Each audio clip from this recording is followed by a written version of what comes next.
Francis Aldebert, donc je vais bientôt avoir 79 ans. Je suis ingénieur arts et métiers de formation et j'ai originaire de Valenciennes. J'ai travaillé à Belfort, dans l'électronique. J'ai travaillé en métallurgie, sidérurgie dans le Pas-de-Calais. Et puis j'ai voulu créer un bureau d'études et je suis venu m'installer à Valenciennes. Donc j'ai créé la société CK, qui s'est développée avec des filiales un peu partout en France et en Belgique.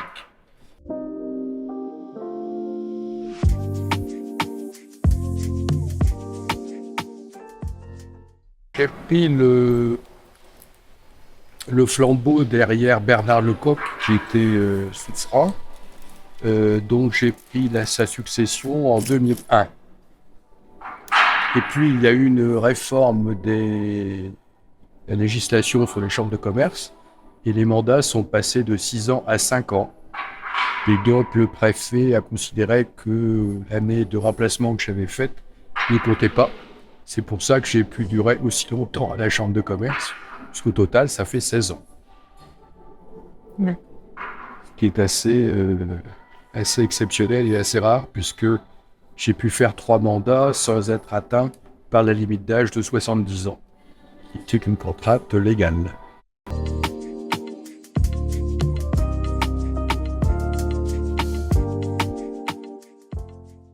Dès 2008, nous avons envisagé ce projet de fusion. La chambre d'Avesnes-Maubeuge avec Michel Bouchot s'est montré très vite favorable. Ce qui n'a pas été le cas de Cambrai.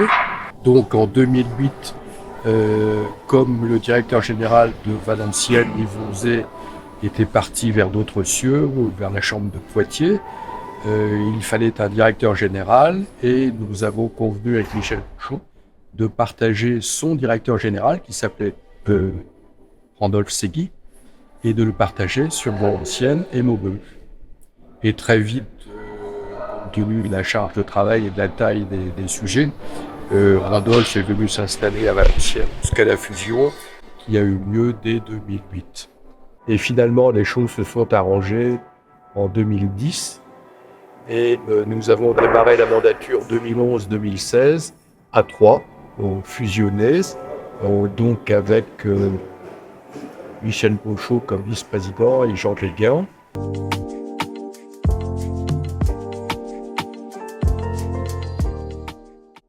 Bon, d'abord, on a poursuivi le développement des zones d'activité en bord d'autoroute. C'était quand même impératif d'utiliser cet atout.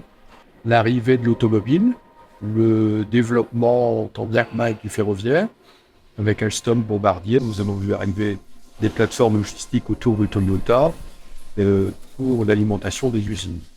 Donc la logistique est devenue un axe fort. Dans les autres axes de développement, il y a toujours la formation.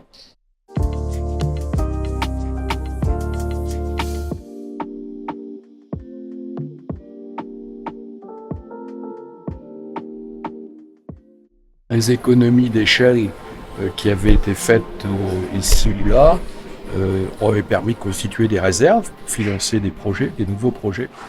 Et nos réserves ont été mises à sec et à sac, comme on veut, très vite. Bon, actuellement, les chambres de commerce sont quasiment à budget minimum. J'ai connu les chambres de commerce régionales avec 1300 salariés au total sur le territoire. Aujourd'hui, il doit rester 200 ou 300 maximum. Donc, c'est vraiment une purge. Alors, maintenant que le gouvernement a épuisé ses possibilités d'action de terrain et ses contacts de proximité, il est bien en peine pour retrouver les demandes des entreprises et des gens. Et donc, il reconstitue les conseils nationaux de la refondation. Enfin, imaginez tout ce qu'on veut, mais tout ça existait avant. Et ça a prouvé, au moins sur notre territoire, son efficacité.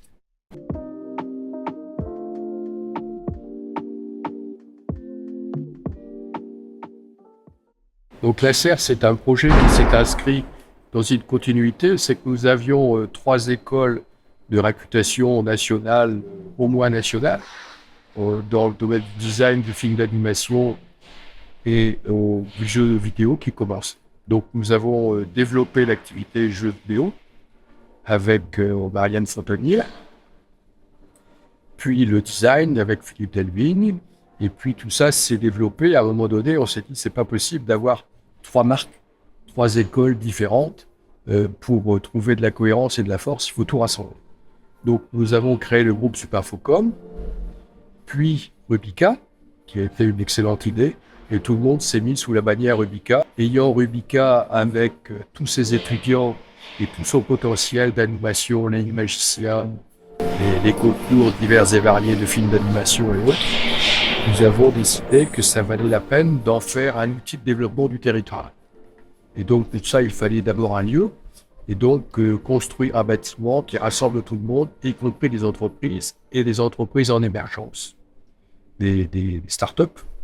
Et donc, nous avons conçu la SER numérique dans les années 2006-2007. L'idée, hein. Et il a fallu du temps pour y arriver. C'est pour ça qu'une mandature de 5 ans, c'est trop court pour faire quelque chose. Et donc, il faut au moins 2 mandatures pour y arriver, parce que la SER numérique n'a été inaugurée qu'en 2015, c'est-à-dire 8 ans après. Je crois que c'est un succès. Et on en a parlé un peu partout dans le monde. Et pendant plusieurs années, avec Caroline Tisserand à la tête, Rubika a été la première école du monde dans le domaine des jeux vidéo, au moins, pendant 4 ans. Première école du monde. Hein. On parlait de Valenciennes un peu partout. Et ça, c'était vraiment une fierté.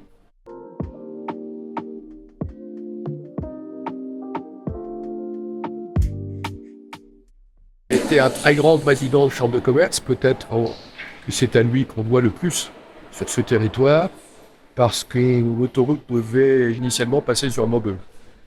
Et donc Marc Lemstrand a fait un lobbying d'enfer auprès des États français, des services, des ponts et chaussées Valenciennes et des services belges, pour que l'autoroute passe plutôt à Valenciennes qu'à Maubeuge. Une chance exceptionnelle pour le Valenciennois, la preuve, c'est pour lui.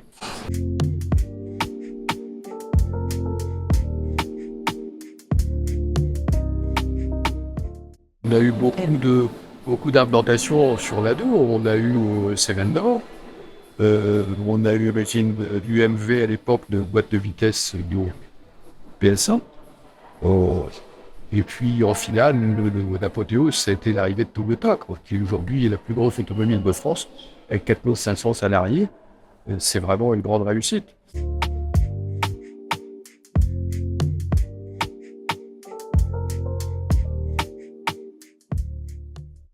Ah oui, alors la semaine, c'était du temps du président, mais c'était avant le président d'Activiste, c'était le président Laquette. Et donc, il y a eu, comme je travaillais à l'époque pour la Chambre de commerce, dans mon activité d'ingénierie, j'avais été convié à une réunion parce qu'il y a une vingtaine de gens de Peugeot qui étaient venus dans le Valenciennois pour voir s'il y avait des terrains pour s'implanter. Donc, moi j'étais tout petit là-dedans, je répondais aux questions quand on m'en posait. Et donc, la chambre de commerce avait loué un ou 2 bus, je crois, et on les avait baladés toute la journée sur différents sites. Et manifestement, aucun des sites ne les avait emballés.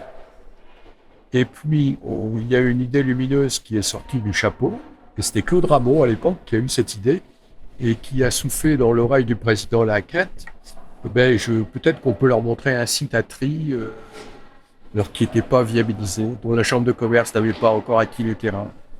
Il fallait remembrer un peu. Et donc le président Laquette a joué le coup pour les. Tout le monde est remonté dans le bus. et ils sont partis à Tripes pour voir les terrains. Alors on était à côté de l'aéroport et il y avait, c'était 90 hectares, possible d'un seul morceau. Et quand les gens ont vu ça, on sont revenus repasser la chambre de commerce. Là, il était 19h, il faisait noir. Et ils ont dit, bah, ceci peut nous intéresser. Soulagement, parce que la journée avait été décevante. Et là, c'était une lueur d'espoir.